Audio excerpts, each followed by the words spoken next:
Hi there everybody, it's Lynnea for Sassy and Crafty. Today we're going to make two dinosaur themed cards. One is going to be more bright and childlike, and one kind of more grown up with more muted colors. So it would be great for a card for a guy. I'm using the Dinorawr stamp set, the Jurassic Stencil, and the Dinorawr Stencil from Sassy and Crafty. I absolutely love this whole little collection of stamps and stencils. My son is 5 and he loves dinosaurs, and so the second card I'm going to make today reminds me of him, and so I'm going to color the little boys like him. Let's start though with the Jurassic Stencil. I love this stencil. It creates an easy silhouette pattern with the little T-Rex and the Triceratops. I think they're just super cute. So because this stencil has some fine areas with the greenery and the dinosaur silhouettes, I'm going to spray the back fairly well with Pixie spray, let that dry for about a minute, and then I'm going to come in and start doing some ink blending. I'm ink blending with Distress Oxide inks, but any inks you have will work. I started there with antique linen, and now I'm using some fossilized amber, and then moving into some peeled paint, which is the green color.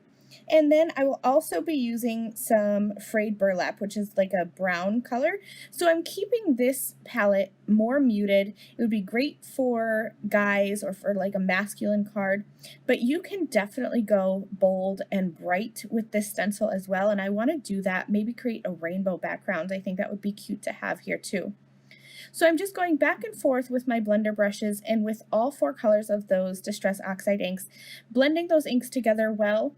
But because the majority of the stencil is a silhouette stencil, so when I peel this off, you're going to see that the dinosaurs and the ground and everything are masked off, and they're going to be white. So you don't have to work really hard to blend these together. I wanted to create a little bit more texture, so I wiped off my stencil, but it is still in place. I didn't remove the stencil, just simply wiped it off. And then I'm going to take some bronze shimmer watercolor, get that good and wet, and then I'll dip my brush in and just flick some of that paint onto my background. So that gives some extra texture, kind of looks like little dirt flecks in the background, but it has that added shimmer, which I think is really pretty.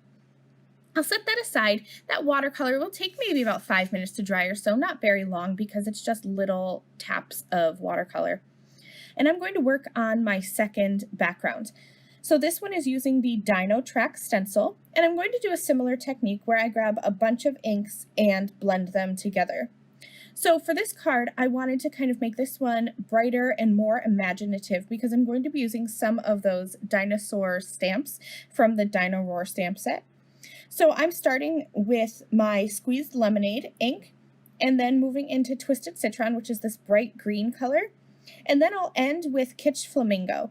So that pink is going to blend with the yellow and create some orange, and which I think is really pretty. You could have gone with a pink, yellow, blue color combination and gotten a whole rainbow effect, but for some reason I was just drawn towards these 3 colors. So again, just adding some random areas of ink all over my backgrounds, and then I'll come back in with each of those brushes and just blend them together very quickly. And then when I remove this stencil, you'll see I have that fun background pattern there with lots of different colors. And you could even have gone bolder and brighter with those colors and really had fun with that. I stamped out 2 of the dinosaur stamps from the Dinorawr stamp set onto white Copic friendly cardstock, and I'm going to do some coloring. My coloring is very simple today. I just wanted to lay down some quick color and have a little bit of shadow, so that's why I start with my darkest marker when I'm coloring. I always say there's lots of ways to color, so color how you learned, color how you are most comfortable. I learned to color with my darkest marker first, and then go to my medium, and then to my light. So that's what I'm doing today.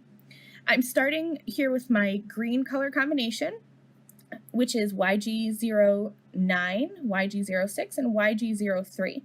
Started with the 𝐲𝐢𝐭𝐡, and I just added some color where I think there would be shadow. So I'm imagining the light coming from the top, and so I added some shadow around where those scales are because I thought there would be some shadow underneath. And then I also added some of that darker 𝐲𝐢𝐭𝐡 marker down at the bottom of the dinosaur, because if the light is coming from the top, then there would be shadows on the bottom. And then those little hash marks that are right on the middle of the dinosaur for those like texture bumps, I added some of that 𝐲𝐿9 marker right over there as well for some extra dimension. Then I took my 𝐲𝐿6, which is my medium marker, and just blended out that 𝐲𝐿9 a little bit everywhere that I had put that down, except for on those little dimension marks in the center of the dinosaur. I wanted to leave those with more shadow.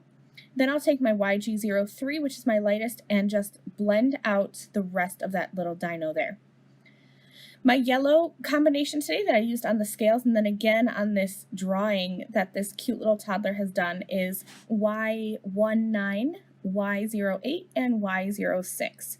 I chose these two images to color because I thought that it looked like this little toddler is maybe like 2 years old, 1 or 2 years old, and he's sitting there drawing some dinosaurs and just thinking creatively, using his imagination, and imagining what it would be like if he was a little bit older and riding a dinosaur. So here he is drawing these dinosaurs, and then here he is kind of grown up, and the little boy looking like he's riding the dinosaur looks like he's maybe my son's age, like he's 5.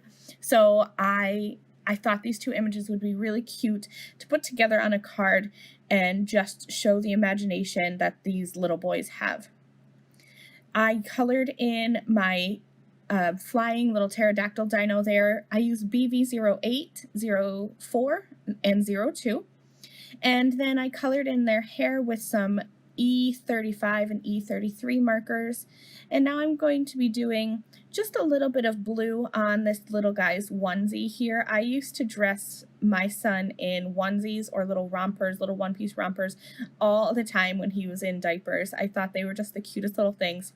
So I wanted to kind of color this in a blue little romper just like my son used to have. So I used BV05, 04, 02, 01, and then 00 all over to blend all those colors together.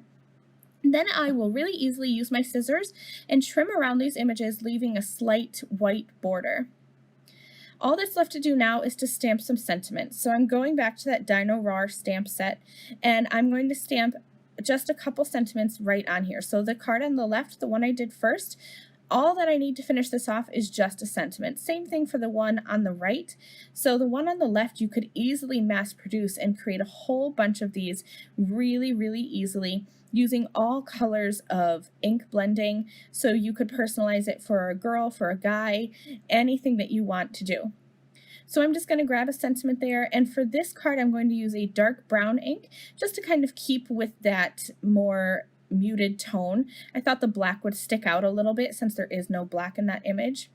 And then for the card that I'm working on now, I'm going to go ahead and just stamp that imaginative sentiment in black ink, and then I will pop up those colored little characters with some foam tape and put that right onto my card there to finish that off. So I hope you've enjoyed these two dinosaur themed cards. They are both definitely different, using the same Dinorawr stamp set and then just a couple of stencils from the Sassy and Crafty store. Thank you guys so much for watching this video. I really hope that you've enjoyed these two cards and this little technique of blending different colors of inks together to get some multicolored backgrounds. I'm just going to show you these cards one last time. I love those watercolor ink flecks on that Jurassic stencil. I think it really brings out that silhouette design. And then this last one here is just so cute and whimsical and imaginative. Thank you again for watching. I'll see you soon. Bye!